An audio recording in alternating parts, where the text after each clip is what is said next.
Tuwo neza Shema. Eh, Ibyanditswe byera urabizi? Ni iki?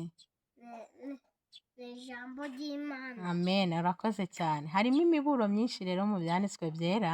Ndagira ngo tubwire umuburo uboneka muri Yobu.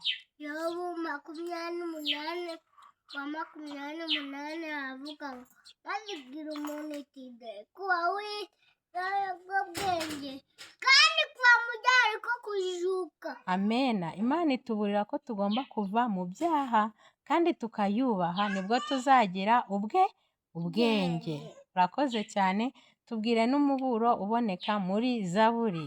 Zaburi ya mbere ayiga umudakurikira imigambi y'ababi ntagare mu byanyabyaha yicyane nakobonye ahubwo amategeko ndayishimira kandi amategeko agira ku manywa na nijoro. Azabana n'igiti cyateye hafi y'umugezi cy'imbuto zacyo igihe cyazo ibibabi byacyo ntibyuma cyazakora cyose kiza ababiri bamera batyo ahubwo abana n'impamvu tuvuga nicyo gituma hazashyingwa ku munsi w'amateka nyabyagashyingwa mu itano rya kiranutsi kuko Uwiteka aziza abakiranutsi ariko izababi izarimbuka. Urakoze. Imana ituburiye yuko inzira y'ababi izagira ute? Izarimbuka. Tugomba kwirinda ibibi ahubwo tugakora ibyiza kuko kugira ngo tutazarimbuka. Kandi Uwiteka azi ngo abakiranutsi duharanire kuba abakiranutsi twirinda gukora icyaha. Urakoze cyane. Ugiye kutubwira n'amategeko 10 nayo arimo imiburo myinshi Imana yagiye ituburira ibyo tugomba gukora n'ibyo tutagomba gukora. Ayo mategeko yatubwiye aboneka mu Kuva igice cya 20.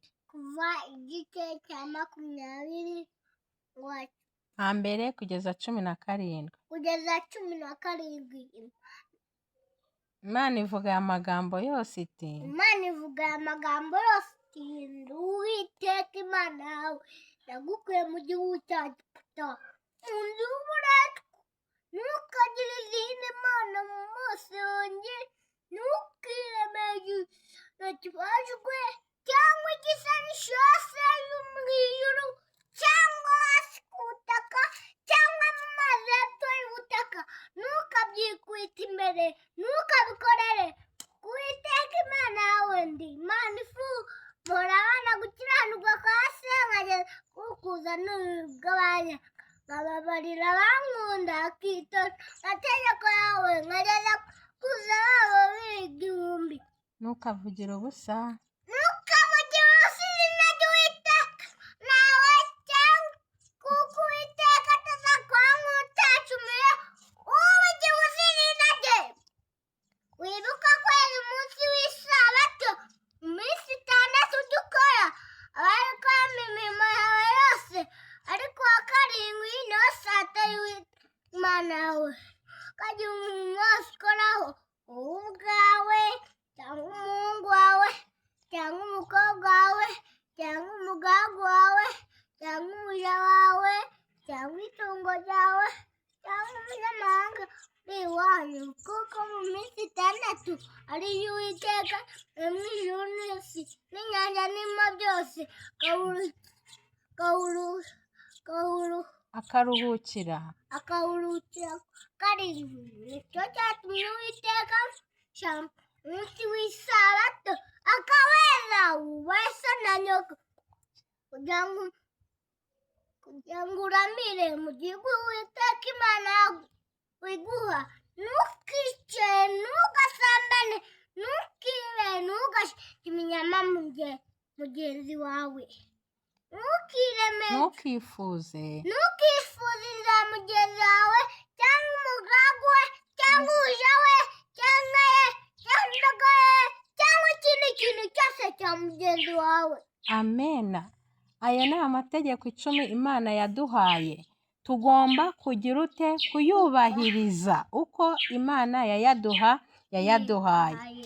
Kubera Imana idukunda rero, iradukunda cyane, yaduhaye n'umwana wayo kugira ngo atwitangire kandi turi abanyabyaha.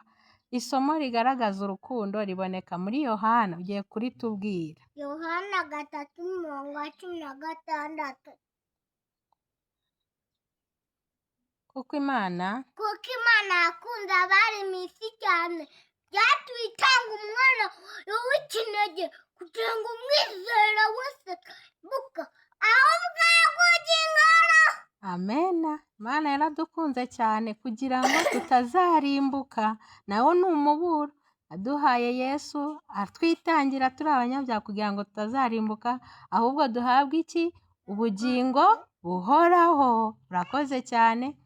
Ibyo byose utubwiye rero, byose ni ibyanditswe byera. Ni ibyanditswe byera. Iryo somo rivuga ko ari ibyanditswe byera byahumetswe n'Imana. Rugiye kuritubwira.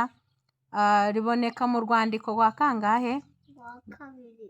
Ritubwira urwandiko rwa kabiri. Urwandiko rwa kabiri Pawulo yanditse Timoteyo igice cya 3 umurongo wa 16. igice cya 3 umurongo wa 16. Byanditswe byera byose byahumetswe n'Imana kandi bituma kwigisha umuntu no kumwemeza ibyaha bye no kumutunganya no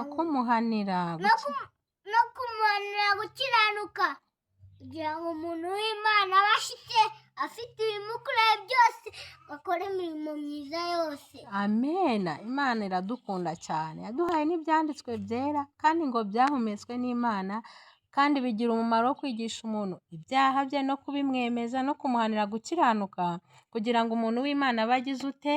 Ashyitse kandi afite ibintu byose bigize ute? Bimukwiriye. Urakoze Shema. Imana iguhe umugisha kandi uzakomereza ibyanditswe byera bizakubere umuyoboro uzakugeza mu bwami bwo mu ijuru. Urakoze cyane. Imana iguhe umugisha. Uravuga ngo amena. Amena. Goodbye. Goodbye.